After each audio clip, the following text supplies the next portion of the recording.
খোকা, তুমি এই গাছের নিচে বসো, আমি সামনের জমিতে কাজ করতে যাচ্ছি। ঠিক আছে বাবা। অজগর আসছে তেরে, আয়ামটি খাবো পেরে, হাস্যইতে ইঁদুরছানা ভয়ে মরে।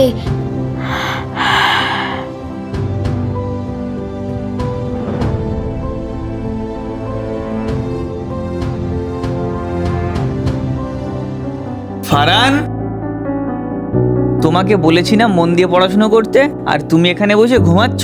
বই নাও, পড়ো। আরে বাবা, তুমি সারাদিন পড়া পড়া কেন করবো? কি হবে এত পড়াশোনা করে? ওই, তোকে আমি মজুরিতে রেখেছি এখানে বসে থাকার জন্য নাকি তোর ছেলের সাথে গল্প করার জন্য? বসে বসে টাকা নেওয়ার ধান্দা? কাজ কর, যা এখান থেকে। সাহেব, যাচ্ছি যাচ্ছি। পাপা, খুব খিদে পেয়েছে, সামনের দোকান থেকে আমাকে কিছু কিনে দাও। আর একটু পরে কাজ শেষ হয়ে যাবে, বাড়ি গিয়েই আগে তোমাকে খেতে দেবো। যাও এখন গাছের নিচে গিয়ে পড়ো। ঠিক আছে পাপা।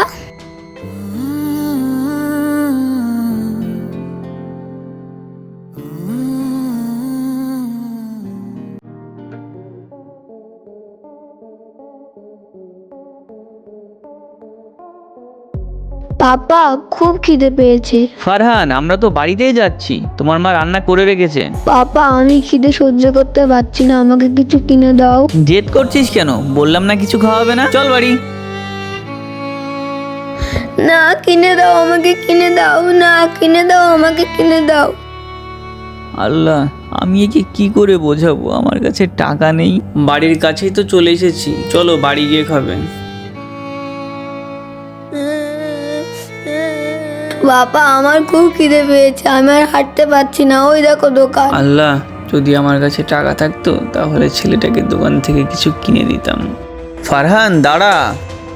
আন্টি, আমাকে একটা ফ্রুটি দাও। তুই না বলে কেন এই ফুটি কিনলি? চল এখান থেকে। এই টাকাটা তো দিয়ে যা। আপু, কত টাকা? 10 টাকা। 10 টাকা? 2 টাকা, 4 টাকা, 6 টাকা, 8 টাকা। আর 2 টাকা কোথায়? কি হলো, নেই না? 9 টাকা।